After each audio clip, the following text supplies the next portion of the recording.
Okay, so it's day one of quarter two, which means quarter one just passed. And before we have our special guest, aka our entertainment, and thankfully not an April Fool's joke, let's talk about some shout outs. There's a couple shout outs. Can I just start with Valencia really quick? You guys, a few months ago, Valencia came on and she was telling us about, the opportunity to coach a little bit with her. And I just want to give you just some results that Jordan shared with me, which I thought were really great. She took on 3 clients. Client number 1 before coaching was setting about 4 appointments a month. And then after coaching, or Jordan, do you want to say this part? Actually, why don't you say this part? She's your gal. I want to make sure I'm reading your data right. So we did have a conversation with Ben, and we're going to be working on partnering with Forward Coaching, which is awesome, and looking at group coaching and individual coaching, which is really exciting. And so more to come on that. But we had 3 trial clients that we worked with before coaching. Client 1 set 4 appointments. By month 3, she was setting 18. Client 2 was setting 4. By the end, she was setting 8. And client 1, the month before coaching, set 1 appointment, and by the end of coaching was setting 4 appointments. One specific person, individual in particular, went from 4 appointments set per month on average to 9 a month on average. So huge results. I mean, when you look at what we make per, it just hugely offsets the time that you would invest and all of that, and just fine-tuning your skills and getting better. So anyway, thanks guys for being our guinea pigs. Appreciate it. I love that. And congrats Valencia and Jordan for providing that opportunity. Really, really special for leveling up our Texas region. A couple of more shout outs. Brandon Ramirez, he taught for Place Nation last month, and Jordan taught for Place Nation. So we've got some heavy hitters. And I think Ann Putnam is teaching in April. She's teaching on open houses, right, Jordan? Yep, that's right. Open houses, converting at open houses, and she's a boss there. I love it. I love it. I love it. Okay, a lot of you guys text me throughout the week and you're like, what were the Texas numbers? Write these down, people. So we have 86 partner agents in the Texas region between the teams that are on here right now, 86 partner agents. You guys have 68 listings on the market right now on the MLS, not pre-sign, not like coming soon, but on the MLS. And shout out to Midland. You guys have 36 of them. You guys are definitely leading the pack. Listing volume, $28 million of listings that we have on the market right now. Let me give you guys a record.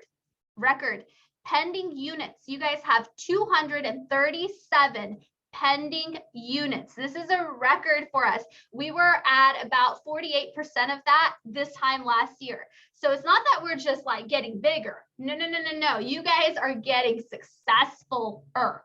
Pending volume, 92 million, so close to that $100 million mark of pendings, right? So it's really special when you look at your numbers and you're like, okay, like, we're closing a bunch, high fives, but are we like keeping that momentum up? And that's how you look at your pendings. So $92 million in pendings, I love it. Closed units, you guys, 220 closed units amongst this group right here. That is 2.5 houses sold per day by you guys. 2.5 houses sold per day. Very, very exciting.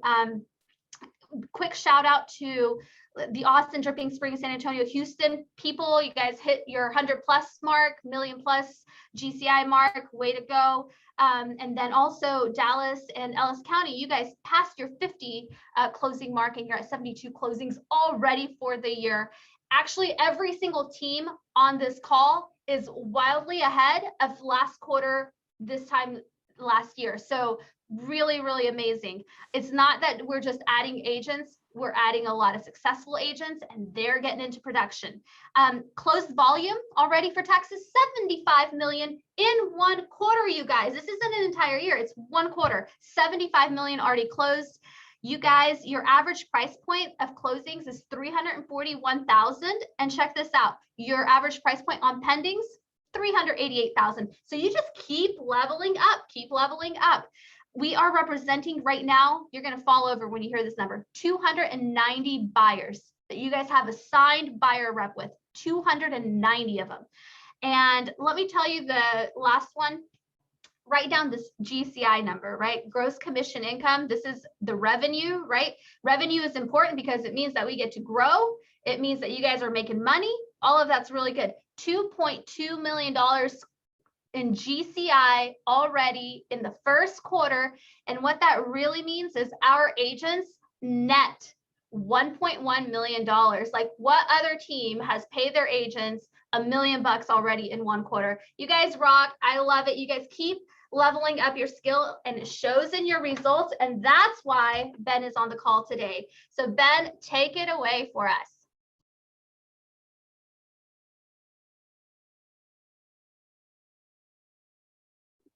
You're both muted. We're all muted. There we are. This is our first time on Zoom, as Adelina pointed out in the beginning. So everybody hear me okay? Shake your head. Awesome. I can see about 80% of you. So if you're not on camera, please type into chat a very valid reason why I cannot see your face right now. I'd love to hear your excuse. If you don't have a good excuse, I'd love to see you on camera. Look at all these people folding and coming on camera, Jolene and Kara and Daniel. You cannot hide from me. You know, pretty incredible growth, Adelina. Amazing pendings, amazing results. Place in general, they knocked it out of the park last year. We helped over 6,000 families find or sell a new property. We sold over $2.15 billion worth of real estate. Nobody in an organization like ours has ever done that. And we generated over $58 million in commission, which went to your pockets. And what that means is that we're actually changing lives. We're putting money into our retirements for the first times, and we're buying our first houses, and we're paying off our debt, and we're getting ahead. And I'm just really proud of these things. I don't care about the awards that Keller Williams gives out or the lists that we get on. Those are actually irrelevant to me. I care when I hear Maria brought another investment property. I care when one of you just bought your first home, and when Elizabeth sends me a video of it. Like, those are the things that matter to me, and that's what makes an impact to us. Here's what you don't know. Another company, EXP, started in my state, in fact, in the same town. I pulled up their MLS stats, and they only had one agent that sold over 20 properties in 2020 in our state. They only had 10 people out of the hundreds that are in their firm in our area that sold over 10. Here's another thing you don't know. Even at Keller Williams, 50% of the agents at Keller Williams sold less than one transaction last year. The National Association of Realtors, if we took all agents, all realtors and agents combined, they sold less than 3 homes last year. The average real estate professional with 10 years experience only sold 11 or 12. Like that number right there is how you get invited to be off of our team. Like, our team is setting standards where so many of you are doing 15, 20, 25, 30, 40, 50, 60 and beyond. It's really incredible. And I'm really proud of what you're doing. Now, I had a great conversation with our partners in Texas, and they said, "Hey, Ben, will you talk a little bit about the economy?" And I study the economy, and I read about it every single night, and I'm plugged into what's going on, and I have perspective. And so today I'm going to share a little bit of our perspective, and then at an upcoming all-place call, we're going to dive into the actual numbers in the economy. A few things that are happening. One, we have a president who believes that the Federal Reserve is an ATM, and he is putting his card in there all the time, and he's dumping trillions of dollars back into people's pockets. Now, I don't know what that does for your grandkids or for your children in the long term, but I know what it does for the coming year. It's going to be economically a very, very strong year. GDP will be close to 6.5% growth, and we haven't seen those numbers for a long time. In 2019, GDP was 2.4% in growth. GDP is the value of all goods and services, government and goods that we buy combined, including everything that we export, subtracting anything that we import, which means our economy is going to be super strong. And that leaves the question, what's going to happen to our real estate market? here's what I want you to know. I heard Adelina and Jordan talk a little bit about 2020 was tough and the start of this year is tough. It's tough, it's hard, but it's not 2008. In 2008, I saw most of my friends go into foreclosure. I short sailed family members, right? I saw people that were homeless that used to be millionaires. Like 2008, it was tough.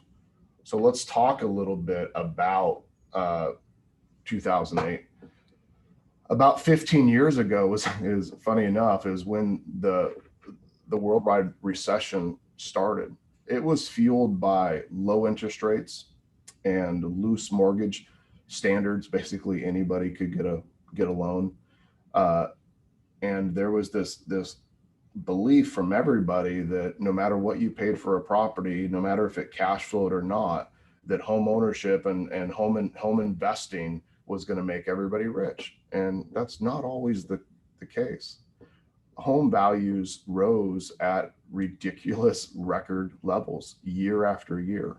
And what that does is that causes a delta between the average home and the average income. And as that delta gets bigger and bigger, less of the population are able to own homes. In the short term, what that does is that pushes people out into the outskirts, into the neighboring towns or cities or the following counties, or people start relocating because everybody has this dream of owning home ownership. But over a long period of time, it will cause some sort of a disruption to the real estate market. When the housing bubble burst in 2006, we didn't even really fully start recovering until 2014. Housing prices plunged 30%. Homeowners lost a total of over $7 trillion in the equity of their home. And it took a decade for a lot of those people to recover. In some markets across the US, luckily not Texas, some of those markets haven't even fully recovered to the height of 2006. So we have to ask ourselves, is what's going on today something that's gonna affect us in the next year or two? The data says that that's probably unlikely. So I want to walk through a few factors that'll help us logically explain that we are most likely not in some sort of a housing bubble. In the prior recession, there was really loose mortgage lending practices, and those practices brought down the biggest banks that you could imagine, and forced the government to bail out these major institutions because they were literally giving loans to anybody. Like, I don't even know if they checked a pulse. There was fake names and fake incomes and fake validations of assets. It was really, really ridiculous. But since then, because of Congress and the government and banking laws and so on, they've made it much more difficult to get a loan, and they have to be verified, and the incomes have to justify the mortgage. And when you started going through COVID last year, a lot of you encountered frustrations with mortgages. It's because the banks all of a sudden said, holy crap, are we going into another 2008, 2006? And they made brand new rules that we had never heard of. They had to verify incomes right before closing. They had to verify employment. They had to re-verify assets. They were re-pulling credit 2 or 3 times during that period to make sure that somebody wasn't going out there and buying a new car, buying a new house. And it made it different. But the good part about that is that most likely the loans that have been given in the last 5, 6, 7 years are stronger than they ever were. Now, let's talk about foreclosures. When the housing market crashed in 2007, there was a massive influx of foreclosures in short sales. It caused prices to fall, and it caused issues with jobs and labor markets. It caused recently foreclosed buyers or people that are in default so that they were unable to buy a new property. They had to go wait the 3 or 4 years before they could even reapply for a loan. But the number one thing during the foreclosure market was negative equity. These people actually owed more on their home than what it was worth. it wasn't necessarily that they couldn't afford those payments, is that they allowed the fear of what their home is worth on paper to scare them into walking away. What's really important is that we don't go through that mindset and we allow ourselves to understand that real estate ownership is a long-term decision. What would be dangerous in this market is if people were buying a home under the idea that if they bought a home in 2 years, they could sell it and make $100,000. I can't guarantee that, and neither can you. What we can guarantee is over a long period of time, real estate appreciates and provides returns that are unheard of in any other form of investment. The mass unemployment that happened in the kind of the Great Recessions, we'll call that today, is probably not going to happen due to these forbearance laws that have been put in place during Trump's and Biden's administration, which basically says you cannot foreclose on these people. And if people are in default, what we want you to do is we want you to just add those payments to the end of their loan. That's what forbearance is. As of March, is that yesterday? As of March, yesterday, last month, there's 2.6 million homeowners whose mortgages were in forbearance. There's probably roughly 140 million total homes in the United States. So it's a very, very small percentage. Now, CoreLogic, when I did the research, said mortgage delinquencies have declined nearly 6% since prior to the pandemic because of the forbearance program. The share of mortgages that are 60 to 90 days late past due has declined to 0.5%, lower than the 0.6% in December of 2009 prior to the pandemic. So no matter what people are saying, there actually isn't a larger amount of homes in serious default than there was prior to the pandemic. It's also worth noting that serious delinquencies, people that are really 90 days or more, that's what we would call they're actually in foreclosure, is actually up. It's up to 3.9% from 1.2% in December of 2019. So there is a group of people that are going to need to sell at some point, which is an opportunity for us because we have such low inventory, and it's going to take a lot of inventory to handle what we're going through for all of our buyers and our clients. All right, the next factor, equity. There's a difference between the current value of somebody's home and the amount that they owe. Home prices appreciated 16% nationwide in 2020. That's massive. If somebody bought a $300,000 home, then they increased their net worth by $48,000 in 1 year. That's incredible. That is an incredible amount. Because of that, there's so much equity that we probably in the near term don't have a big default situation where we're going to see a massive amount of people get into trouble. There may be people that have to sell, but we have the buyers currently looking that can absorb that inventory. It creates a cushion that is probably not going to cause this gigantic chaos in the near term.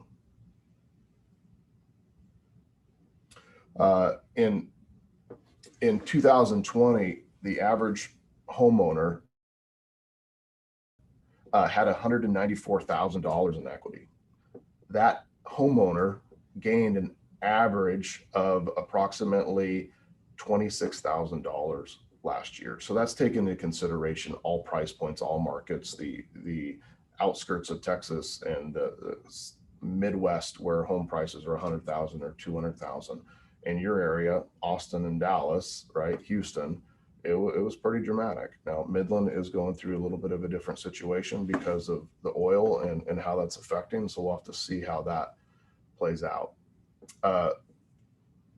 Most likely, prices will slow down, but they're going to continue to appreciate. This is driven by two things that you need to know and you need to be able to talk about. The available homes for sale, this is inventory, and number two, interest rates. Interest rates are low and home sales are the highest that they've been in 14 years. Now, this is a moving target. We actually don't know what's going to happen. All we can do is look at the data and make a prediction for a short period of time. So in 2021, it is going to be incredibly tough for buyers and incredibly easy for sellers. There isn't actually a good market for both parties. There's either a great market for sellers or a great market for buyers. Right now, it's an incredible market for sellers. So we need to put a lot of our energy and effort into connecting the buyers that we have in our database to the sellers that are coming on the market and see if we can do a little bit of online dating, so to speak, and bring some connections and some matches between those. Now, there's a few other things that I want to point out in my research. I did mention that home prices were up 16.2% nationwide year over year, with a median price of $334,000. That's pretty incredible. Sales activity this year is probably even going to be greater. Another factor that could minimize our economic impacts is new construction is at 50% of the volume as it was in 2006. They're just not building enough homes. One of those reasons is the actual price of things like lumber has increased. There's a $24,000 increase in the cost of building supplies in the last year. $24,000. That's why new home construction is a little bit slower, and they have a lagging thing. They have to go find land and get lots entitled and so on. We also have this benefit of this group that's been being made fun of for years, and we call those people millennials. And most of you most likely are millennials, but there's this new term, and you guys aren't going to like this, but it's being called the aging millennial generation. You guys are no longer the new young kids. There's a new group of people out there. However, there's 45 million people between 30 and 40 years old in the US. That's 3 million more than 5 years ago. And these are the people that buy homes. In fact, the average first-time home buyer in the last year was 33 years old. This is an opportunity for all of us to reach out to our database and our friends and the people that we know, and take these people that have been sitting on the sidelines and allow them to get in truly before it's too late. Now, that is a minor little economic update and kind of a preview to an hour-long call that we'll do as a group across the place. But I wanted to do a little glimpse of the data that I'm digging up. And I'd love to hear from some of you. What are your ahas or takeaways from that? Unmute yourself, please.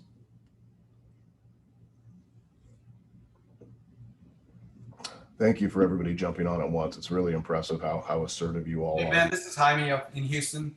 Hey, one of my ahas is we're all talking about this bubble, and it's like, it's a relief to hear that it's not a bubble. And I'm so glad.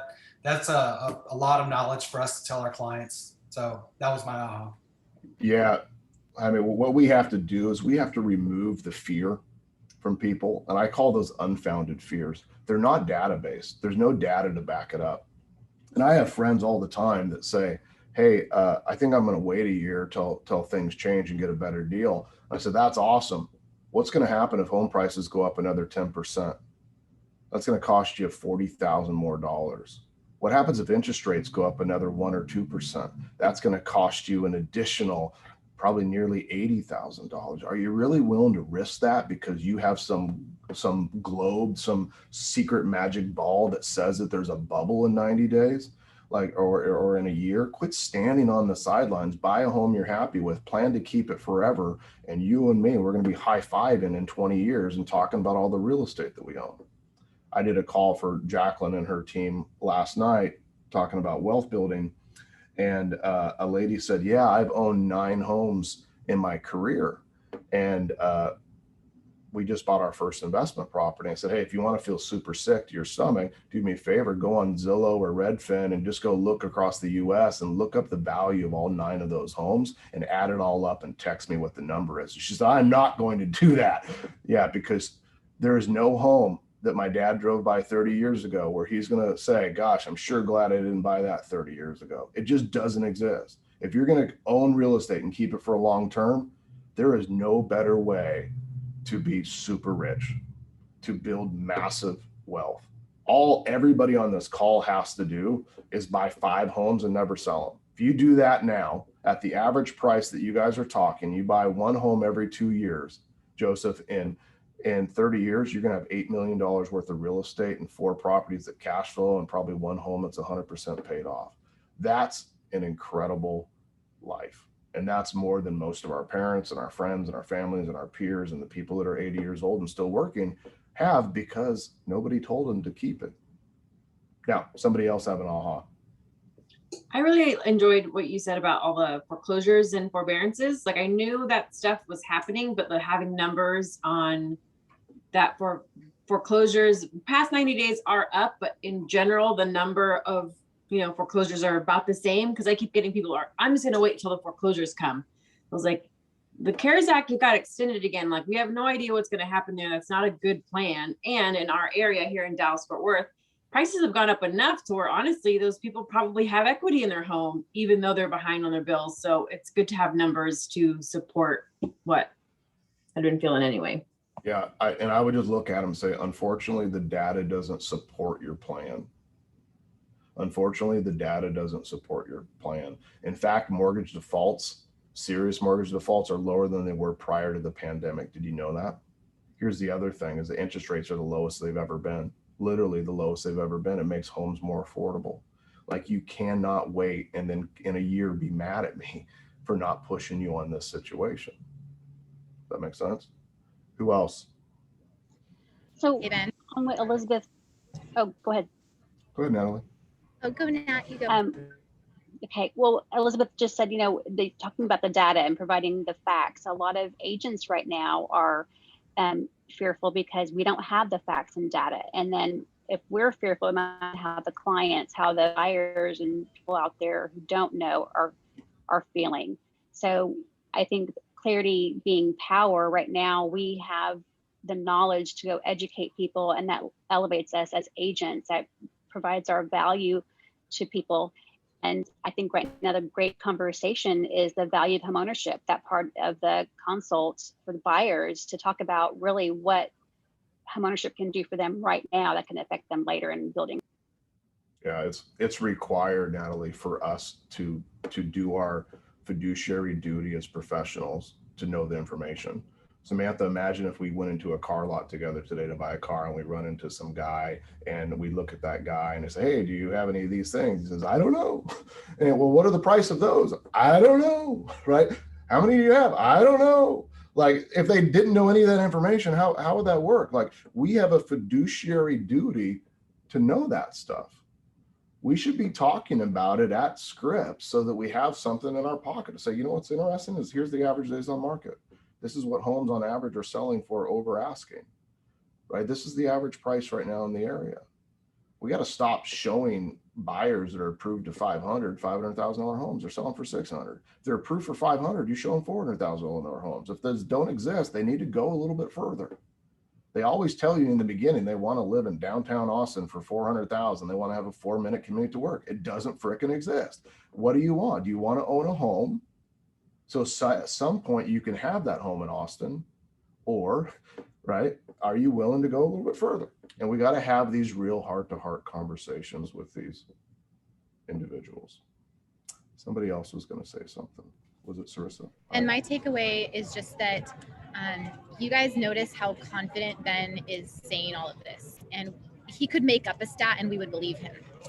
And my thought is, well, and he does make up stats sometimes, and we do believe him. Just a side note. However, what I took away from this is that if we don't increase our competence, then we will not come across as confident. And so this conversation increases our competence, and now we have to practice it, role play it, call somebody after this and have them say, oh, I plan to wait a year to buy. Practice having them say, hey, I'm afraid to buy because, or, you know, prices are just too high. Like, practice that, put it on your schedule, so that you make time for it, because we have to increase our competence so that our confidence shines and that we come across speaking like Ben speaks. Yeah, well said, Sarissa. You know, we have to allow our tools and our technology to do the work. Like every lead in your database has to have a listing alert and has to have a market report. Even if it's a buyer and they don't own a home, set them up on a market report anyway. It's going to give them this data that says things are selling, things are pending, things are right. It's going to motivate them. Use our tools to motivate them and let that do the easy work. What's cool with listen alerts and market reports is that every message that goes out has DJ's photo, which DJ is extremely good looking, and has DJ's phone number and DJ's email address, and it goes out every single day. Like you can't get rid of DJ if he has you in a CRM. Now I'm in DJ's CRM and he has a market report set up for me and I get it nonstop from DJ, right? Coming out there. So I see him all the time. Literally, that's a true story. Okay, who else? I love that you just mentioned that, Ben, because we literally had yesterday someone who has been in our CRM for 5 years. And this agent hasn't been with us for 3 years. But guess what they are on? Listing alerts. And guess what they wanted to make an offer on yesterday? A cash offer on a new property. And they didn't care that Andrea called them versus Erin, who is no longer with us because she got married and moved, right? So I really love that. I love what you said. Your first home's not your dream home, right? Half the team here on the call is like a millennial, right? Like, I think you have to have the confidence. I absolutely agree with Sarissa. And guys, you got to have the belief like that home ownership is like real and matters. If you don't believe it, nobody else will believe it. But if like the reason that we all believe Ben's stats, which they are true today, is because like he believes it, right? So you got to lend people your belief. So thank you for that, Ben. Yeah, my honor. Who else? My takeaway is that it's not getting any better. So if buyers thinks it's bad now, like buckle up because it's not getting any better. Let's deal in the market we know. I don't know what 3 months will bring, but the numbers are telling me it's only going to get more expensive and tighter and more difficult. So let's get aggressive and move forward on what we can. Yeah, good comment, Jordan. You know, here's the thing is that these things that we think about, they're unfounded fears, because what if things do get worse? What are we going to do? Are we going to quit? We're going to go get a job? If that's the case, go get a freaking job today. Get a head start on being a quitter. If you're not going to quit and you're going to find a way to survive no matter what the market is doing, and you're going to follow us, who are going to make sure that you're very well taken care of, then don't worry about it. It doesn't matter what the market does. It's just going to change our strategies and who we talk to and what we say to them. But that's why you have us. We'll give you that information, how to do it. Now, I'll have more of your questions here in a second, but I want to show you guys something. But this is the last time that I'm going to go easy on you guys because I'm only going to be nice today. Today, I'm not showing your dashboard. Today, I'm showing Jacqueline's because I don't want to beat up on any one of you yet, but I've already looked this morning. I can see every lead that you have. Thank you. I can see every lead that you've called. I can see every manual call you've made, and I can see every dialer call you've made. I can see the total number of calls, and I can see how much time you spend on the dialer. Here's what I'm going to tell you. What you're doing currently is not enough to hit your goals. What you're doing currently is not enough to hit your goals. Your guys' follow-up as a group is a C-, because you're spoiled. You have too many leads. You think that they're just leads and they're inconvenience and they aren't good leads. If you're an agent out there on their own starving and I gave them an email address, they would work the shit out of that because they saw that as their next paycheck. You guys have so many leads in your system. You're looking up and you're saying, oh, this is more work. I have to call these people, kind of because you're a little bit spoiled and you don't understand the cost that our partners invest every month in generating those. And you aren't understanding the opportunity cost of not following up with them aggressively. There should be no excuse why you have a lead in our CRM that doesn't have a listing alert and doesn't have a market report. There should be no excuse why you're not making phone calls, you're not logging them in the CRM, and you're not using the dialer. You literally have zero excuses. Now, today, when you go into your CRM, you can now go over to reporting as an agent, and you can go down to reporting. It was just added, and you can go to call activity, and you can now see all of your own calls. So if you want to feel humbled and embarrassed, go to call activity, pull it up, and see what you've been doing, or see what I see when I pull your information up. You have that visibility. You can also see your agent activity. You can see your task, and then you can see the number of leads that are assigned to you. This just rolled out. We haven't done the public announcement because there's a couple of bugs in counting and that sort of stuff, but call activity is dialed, agent activity is dialed, task is dialed. These other ones, lead source, it's got some bugs. We're gonna work it out. You should be comparing yourself to other people, and don't let other people on the team beat you. You shouldn't be okay with somebody else making more calls than you. You shouldn't be okay with other people following up more on leads than you are. So let's take a look. I want to show you something in Jacqueline's database. I just want to show you something. I want to beat something into you all. And here's what I want to do. Look at all these. I'm going to go to filter. I'm going to go down, and I'm going to say no listing alerts created. And I'm going to hit filter.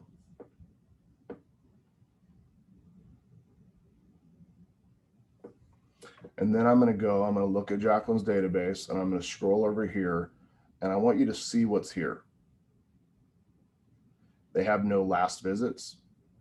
They don't have visits. They don't have views. They don't have an average price. They don't have favorites. They don't have average favorite price. They don't have listing alerts. They don't have last cents. They don't have last opens. They don't have market reports. This is just as good as a frickin' phone book. You better take these 3,500 leads and just flush them down the toilet, because it's just a phone book. They're not going to call you. They don't hear from you. They're going to Redfin and Zillow. They're calling your competition, and they're stealing money from your family and from your kids.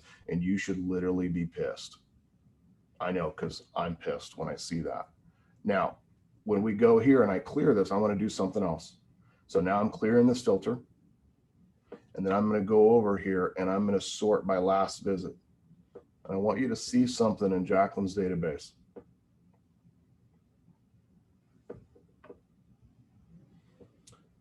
Look at the difference in data when people have a listing alert set up. They've been to the website 33 times, 63 times, 114 times. They looked at 55 properties, 385 views, 105 views. This person has 33 favorites. Their average favorite price is 390,000. They have one listing alert. They last sent to them 21 hours ago. They last opened the listing alert 22 minutes ago. Do you think that would allow you to make a smart call to these people? You could actually go here and click on one of those properties and pull up and talk to them about the homes they've most recently visited. You don't have to make a dumb call. You get to say, you know what, Nick, I saw that you looked at 1906 Northeast 94th in Vancouver. It's currently for 420,000. I'm going to be in the area this week. Would you like to join me? Would you like to go look at it with me? Right? Or are you just going to continue to be a perverted buyer, just peeking through your internet screen and looking at homes? Like, do you want to be a real buyer instead of a pervert? I'm kidding. Don't say that to somebody. But you have all this data to be able to say to them. I just added this week to Brivity the last time a listing alert was sent and the last time it was opened. So you can see, are they looking at it and are they not? Here's one of the reasons why it could be sent a long time ago, because you made your listing alert so narrow that there's no new properties matching the criteria, so nothing goes out. So broaden your listing alert. Here's another thing that I rolled out this week for you all. If you go here and you select all on page and you got a bunch of leads that don't have listing alerts, you can go over here to actions, and you can go here to listing alert, and you can create a generic listing alert for 50 at a time. So the next time I'm on this call, there is literally zero excuse for you guys not to have listing alerts on every single person that's in your database. Mass listing alerts, 50 at a time. Are you kidding me? Now, when you go in here, you could just go in here and you could pick the county, Travis County, or whatever it might be, and set up a generic listing alert for all properties in that county. Don't add a bunch of criteria and narrow it down for these people. Just send them properties. They're going to start interacting. Worst thing, they're going to unsubscribe and tell you to go to hell. Who cares? They were going to tell you that anyway. It's one less person you have to call and work with. Narrow it down to the people that are interested in looking at stuff. Now we could go over here and we could say, you know what? I could also just go create a mass market report. So you literally have no excuse not to have a market report on every single person, because you can do it 50 at a time. You have zero excuse. Now I want to show you something about this. You go down here and you go down to Smart Radius. I want you to make sure that you aren't picking a range. I want you to do Smart Radius. It's an AI tool that I built, artificial intelligence, where we go out and we search and search and search, and we go out in increments wider and wider until we have enough properties that the market report has good data. So you don't have to go and guess in the county how many miles the market report should be. It's easy if you just choose Smart Radius. Then everybody should be on a minimum of one market report every 2 weeks. Listing alerts are once a day. This makes it easy and it eliminates all of your excuses. So when I come back, I'm literally going to pull up all of your CRMs and I'm going to show it on the screen. And then I'm going to publicly humiliate and beat you all until you all are using the tools, because this is what makes you money. Now, I spent nearly $12 million of my own money outside of what we charge for Brivity to everybody else. $12 million I invested, and I've taken $0 out of Brivity. I haven't taken a salary. I haven't bought myself a Diet Coke. I got $12 million because I believe that our technology is the secret to places success. I believe. I'm all in. I'm building stuff so quick right now. I'm building things that you guys should see. By the way, if you're using the Brivity Home app, go into the Brivity Home app, and there's a button in there under the contact record where you can share an app with somebody. So I want you to go in there, find your own lead, and share yourself an app, and you can see the new Brivity Home app that we're about to go public with. It's fast. It works great. It's logging data into the CRM. It will be a way for us to deliver listing alerts to people without them actually checking their email. We're going to be able to do push notifications right to their phone with properties that match, and you're all going to be able to chat back and forth. So we're building stuff super quick. Hey, Ben. Don't allow our databases and CRMs to be like my Peloton. I love that. Hey, Ben, can you explain, like, what's the difference between like a Brivity listing alert and like an MLS listing alert? Natalie says that you have something pretty brilliant on that topic. Yeah, a MLS alert sends one property that matches their criteria, and then it's gone. It's dead. There's nothing else they could do. It's like sending people down a dead end road. A listing alert sends them a message that says, here's 13 properties that match your criteria, click here. And it brings them to the website where they're seeing your picture, and they can request a showing, and they can search for all the other properties that are out there. You don't want to send people down a dead end. You want to get people engaged so you can see what they're doing. You would use an MLS listing if you were saying, hey, John, I want to show you homes this weekend. Which of these three do you want to see? That would be a good use for an MLS alert. You would not use it for nurturing your clients. Now, here's the thing. If you don't have people on listing alerts, you're not sending them data. When you're not sending them data, you're forcing them to go get their data. When they're forced to go get their data, where do you think they're going? They're going to Zillow, which shows 4 agents on every listing. They're going to Redfin, who's going to aggressively offer them a discount to work with them. Like, you're literally taking your most valuable asset and saying, go somewhere else. Work with somebody else. I don't care. I'm super rich. I don't need the money. I just do this for fun. Make sense? So everybody on the call, you're shaking your heads. We're going to have listing alerts and market reports on every single person in your database. No excuses, please. Your baby Jesus. We're going to make that happen. Okay, cool.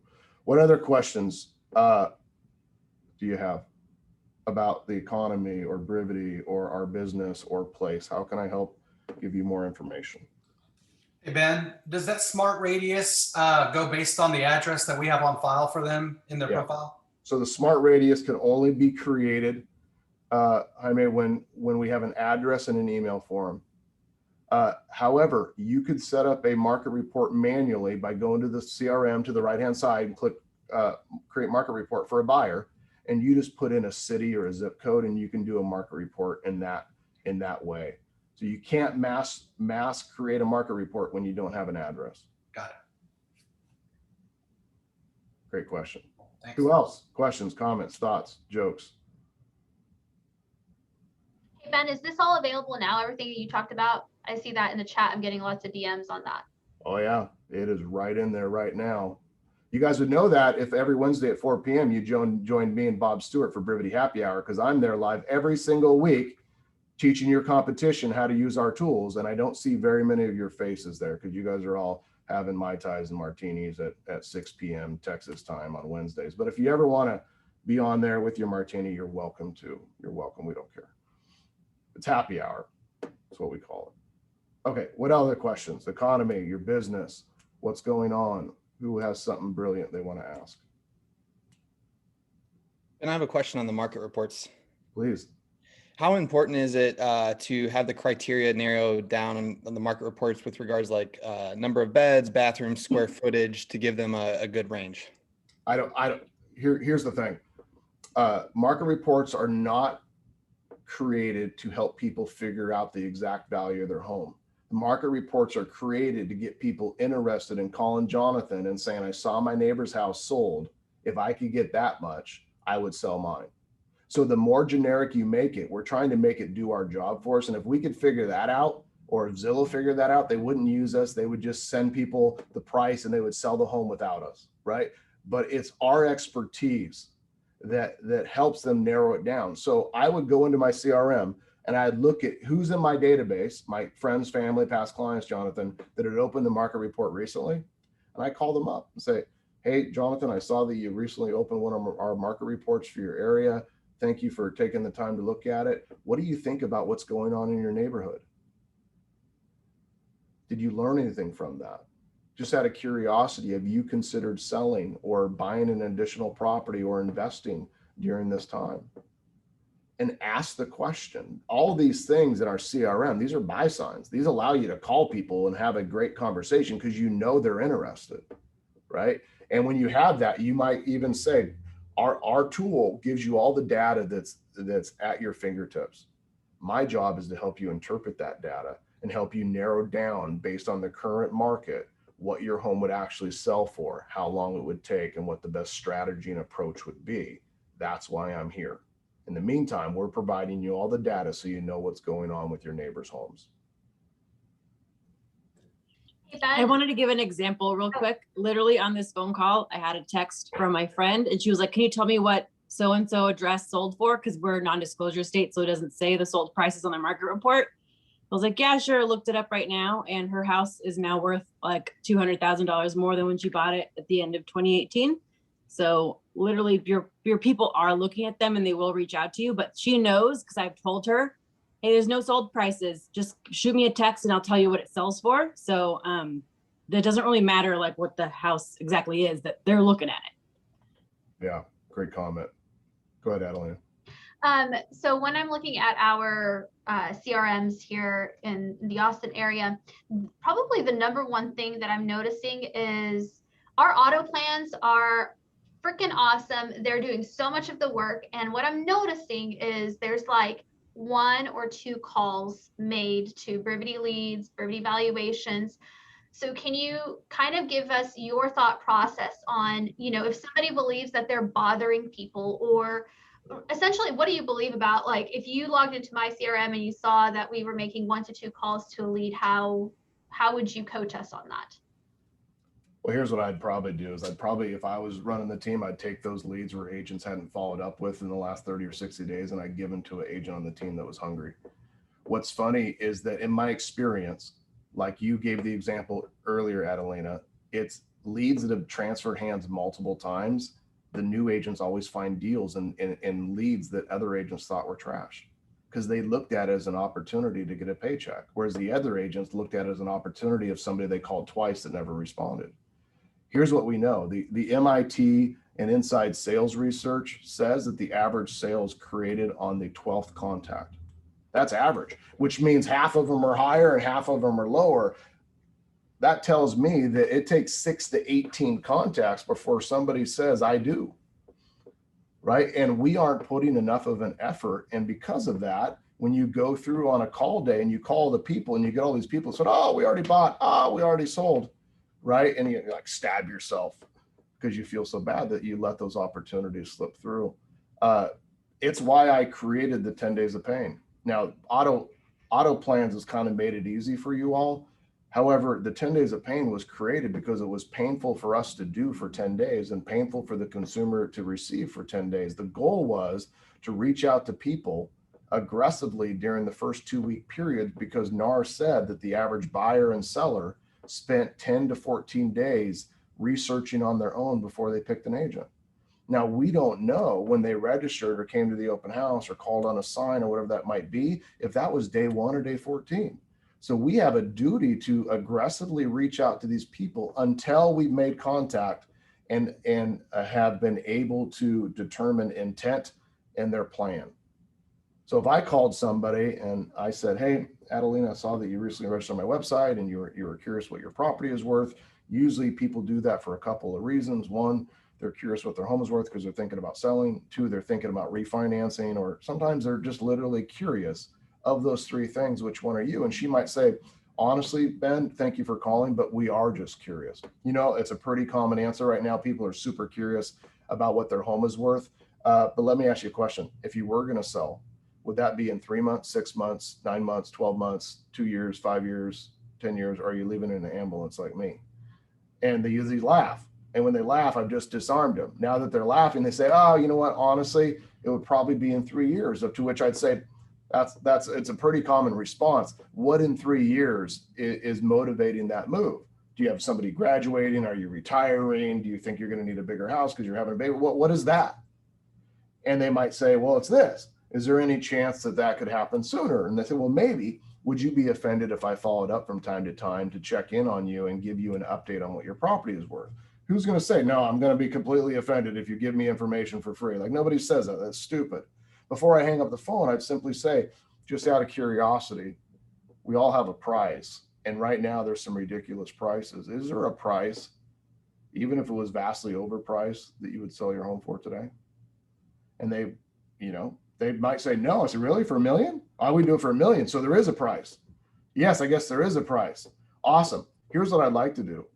I'd like to spend 15 minutes at your home talking to you. I'll give you a card, drop you off some information, and I'll tell you what that overpriced value would be today. If you're willing. Is today good, or would tomorrow be better? Right? You just walk into that conversation. Now, most of our agents, they say, no, just looking. Like, I got a just looker, and they run away. I get a just looker, I ask more questions. I'm like, nobody just looks at an open house, like, unless they're trying to steal underwear and drugs and jewelry. Like, no, like, these people are curious. What they're really saying is, I don't think I can now. I don't know how. I need help. That's what they're saying. And my job is to help disarm them, Samantha, so I can help them realize this dream of home ownership, which is what our company is all about.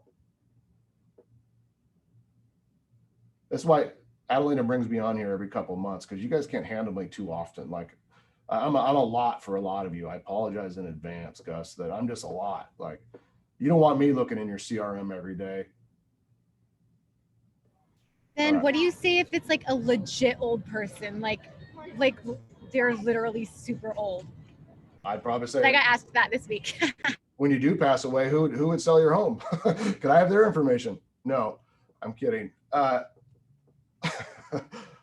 You know what's funny is I used to send cards and magnets out to people. I'd handwrite them a note, and literally I had an older person that passed away, and the daughter called me and said, hey, you had been working with my dad. I didn't know that with his property, and we want to make sure that we hire his realtor. I absolutely remind me of the address. Like, I had no idea who they're talking about. I just happened to mail them a couple of business cards. I never met their dad, but because I took the time to write a note and put some of my business cards, he kept it for whatever reason, stuck it on his fridge. And then when that happened, they called me. Now, what I love about old people is they love to talk, and they're great relationship builders, and they know people. So you might just ask them questions. Like, here's one thing. Just out of curiosity, do you own any other properties? Would you consider selling those? Just out of curiosity, do you have any kids or grandkids or family or friends that are struggling to sell a home or to find a home in this market? I'd love to help them. That's what we're really good at. Be okay asking follow-up questions. Remember, our goal of every call, Sarissa, is one of 3 things. 1, to get an appointment. to go meet with them, to do a buyer consult or listing consult, or to talk to them about investing, or to give them a value of their home. That's the obvious one. The second one is just to build rapport so the next call is easier. How do you build rapport? You have a great conversation. You enjoy it. You make them laugh. You send them an item of value, like a handwritten card. You love on them, right? The third reason for our call is to get a referral.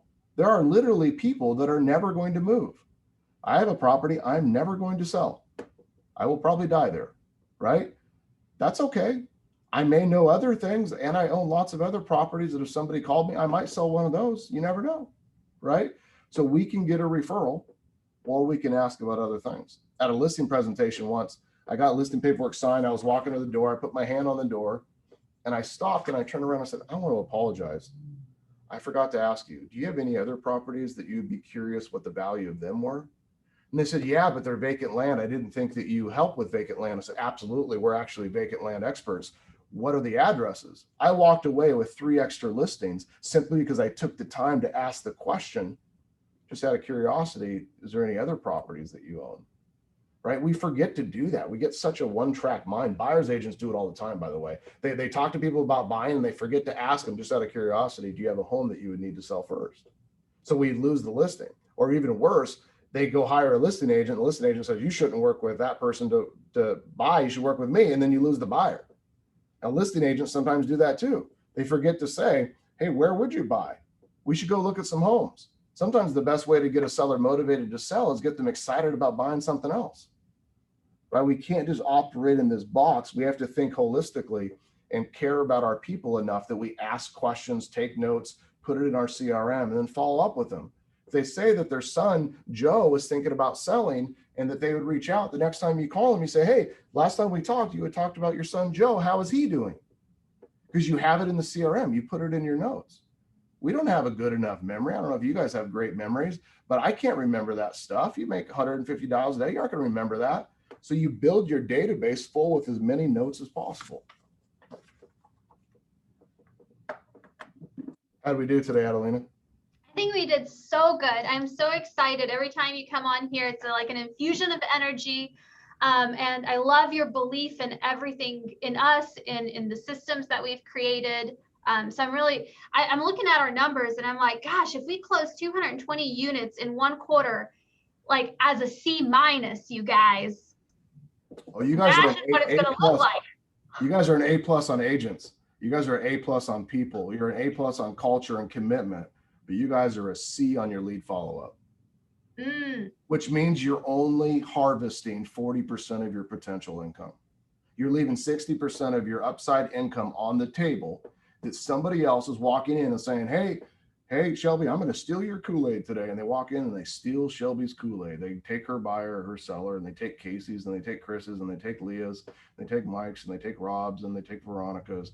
We don't want people to steal our Kool-Aid. We like Kool-Aid. Yeah, I'm pretty sure Shelby's going to get her Kool-Aid. She's going to, after this call for sure.